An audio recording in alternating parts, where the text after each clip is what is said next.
Hey class, welcome to week 3. So what have I been doing this week? This weekend I went to Chateau Elan with my girlfriend, had some wine, walked around and looked at muscadine grapes. So that was pretty interesting. It's a big mansion on the outside, and it looks it's not unimpressive on the inside, but it's not as wonderful as you would think it is on the inside. But that was fun. I did a lot of yard work and a lot of landscaping this weekend. We were working on a garden project.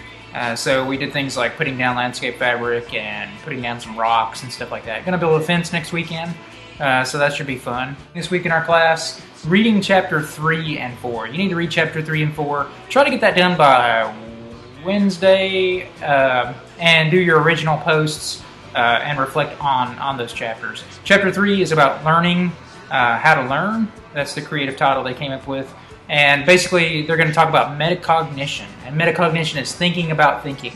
So throughout this chapter, you're really doing some self-reflection on how you go about learning, and maybe looking at strategies or trying to come up with strategies to improve your learning.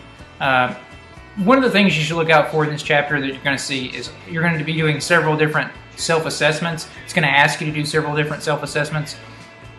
Don't take these as truth necessarily. They're just little self-assessments to kind of get you to reflect on your personality, how you learn, and stuff like that. Another thing that you may notice that you're familiar with are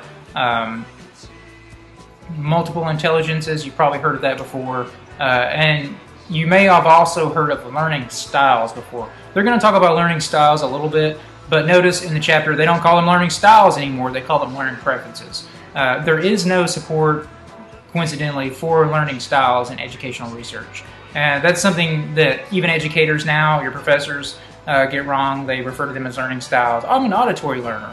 Don't think of yourself in terms of being an auditory learner. There is no evidence, scientific evidence, in educational research to support that. Now it's learning preferences. So you prefer to learn through a podcast. Or you prefer to learn through visual aids. Hopefully they'll explain that a little better in the chapter. The next chapter is on critical thinking. Critical thinking is probably the most important thing we're talking about in this course. It runs throughout the course. It's the theme of the course. So the chapter is very important. And you're not going to read this chapter and magically be the best critical thinker in the world. But it's going to give you an overview of what critical, practical, and creative thinking are, and it's going to tell you, first it's going to pose the question: can you improve these things? And of course, yes, you can improve those things, and it's going to tell you maybe some ways to do that. And tied into that chapter this week is discussion. Both those chapters are tied into the discussion. So when you do the discussion, you're going to be answering questions about learning how to learn and about critical thinking. And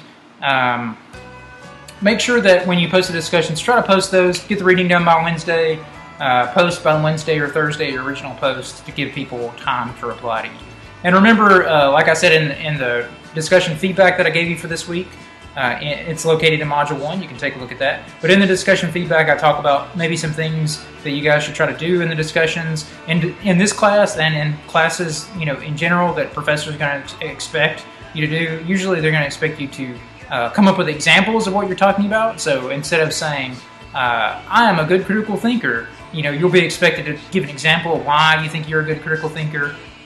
Bringing in examples from your life in this course is especially important. So bring in personal experiences. You're going to want to reference the readings if you can. And this goes true for every class you have in college. You're going to have to do readings, especially when you get into your major and get into upper level courses. You're going to do readings, and they're going to ask you to reference things about the readings.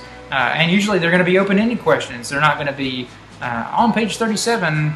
What did this guy say? It's going to be you reflecting on the reading and giving an original answer. Last but not least is the Bag of Skills is due this week. So this week, Bag of Skills, Part 1, all the challenges.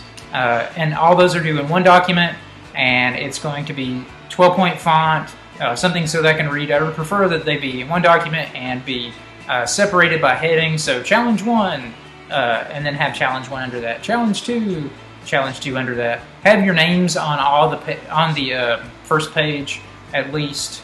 so I can know who you are if I decide to print them out. They won't get all jumbled up, and I will appreciate that. I think that's all for this week.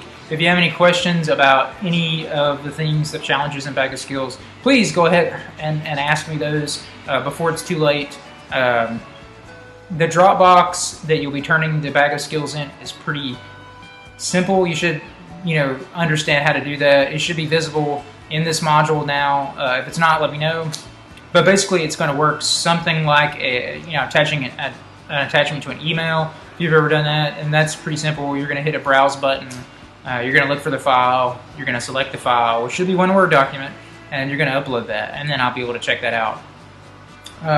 As far as grading those, that's going to take a while to grade because it's going to be quite a bit of stuff to grade. So you're looking at probably a turnaround time of like a week or more. Probably a week and a half to get back to you with those, but I'll do that as soon as I can. If you have any questions, let me know.